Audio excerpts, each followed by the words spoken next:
Hi, I'm Tim. Welcome and thanks for logging on. If you love this watch, email me, tmosso@thewatchbox.com. That's my email. It's in the description below.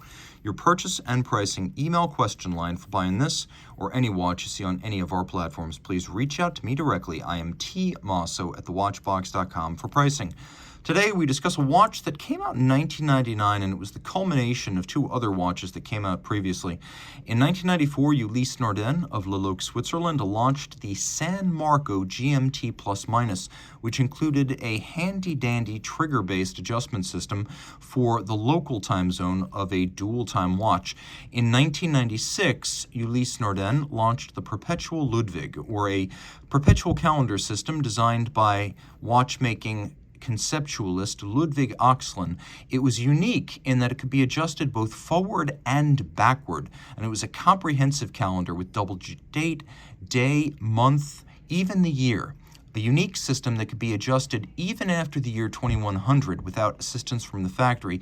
It was a breakthrough in perpetual calendars. So in 1999 we got this, the GMT Plus-Minus Perpetual, which includes the independently settable time zones and the San Marcos system, but it also includes the Perpetual Ludwig perpetual calendar. And this is the kind of watch I love to review because it's the kind of watch I could envision myself owning. It's nicely sized, it's very traditional, but it's beautifully innovative. It's only 38.5 millimeters in diameter in rose gold, 14.3 millimeters thick, and from lug tip to lug tip, it's 45 millimeters with a 20 millimeter spacing between the lugs. So we throw it on my wrist, which is 16 centimeters in circumference, and it's made to look somewhat larger because this is a stiff strap that's not broken in. So to hold the watch secure, I need to pull it really tight. Rest assured, let me see how far I can loosen it up. The lugs of the watch are nowhere near the edge of my wrist without pulling the strap tight. The watch is relatively thin, and with a sloped flank, it should fit underneath any dress cuff. And maybe this down the barrel shot will give you the best view of where the lugs are in relation to the edge of my wrist. Not really close. So that's how that works out. And the watch is suitable for a wrist as small as 13.5 centimeters circumference, which will be a lot easier once the strap loosens up, breaks in, and becomes more pliant.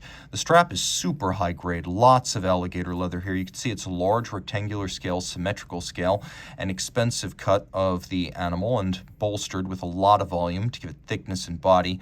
There's a monotone stitch, a matte finish. You could see a sheer cut side showing the layers of leather. Ulysse Nardin factory strap, calfskin on the bottom, brand new, matched to a Ulysse Nardin rose gold pin buckle. The case is simple, strong, and beautiful. We have lugs that were manually welded to the case. Ulysse Nardin was a smaller company back when this watch was made, so case fabrication, either by UN or its supplier, could be done on a very low volume artisanal basis. So we get these lugs that have been welded to the case and then hand finished to create a distinct break between lug and case, so there's no evidence of the weld. You can't do this if you're machining, you can't do this if you're stamping. Hand welding is the way to go. You can see the plus and the minus triggers for adjusting the local hour on the dial. And then a lovely little lacquered insert featuring Ulysse Nardin's traditional anchor logo and nautical blue, reminding you that in the 19th and early 20th century, Ulysse Nardin was famous for its nautical marine chronometers, its deck clocks used for navigation. The case is rotund and simple, but with a little bit of an overlapping mushroom cap of a domed bezel. We have a dramatically cambered sapphire crystal over a dial that's principally matte black with a wave motif that sort of echoes from side to side. We have applied rose gold indices, Ulysse Nardin anchor logo, and of course the hands themselves are leaf style rose gold hands. Let's do a quick lume shot so you can see that the watch is in fact luminescent. We have the second time zone indicated by a little index, and we'll go back to the lume shot real closely. Take a look. You can see that second time zone is always visible along with the local time.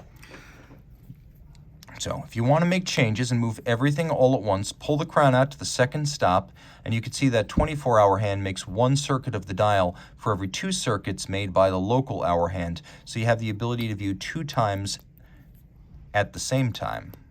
It's a very convenient system when traveling. Just about the only feature this movement does not have is a hacking seconds function.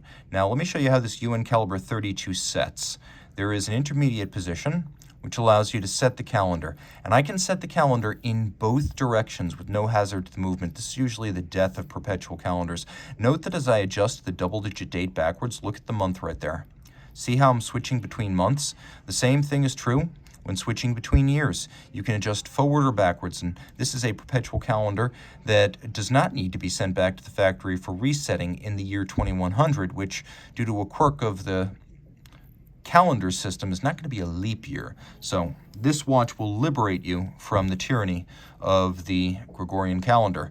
On the reverse side, you can see caliber 32, good looking, distantly Lamagna based. You can see it uses a bidirectional pole-based magic lever style winding system, so it winds in both directions. It energizes a 48-hour power reserve, beats away at 4 hertz. You can see we have this lovely white gold rotor with a combination of beveling, rustication. We have satination across its top. We have fire blued screws, circular Côte de Genève across the bridges with snailing on their outer edges and engine turning on the base plate.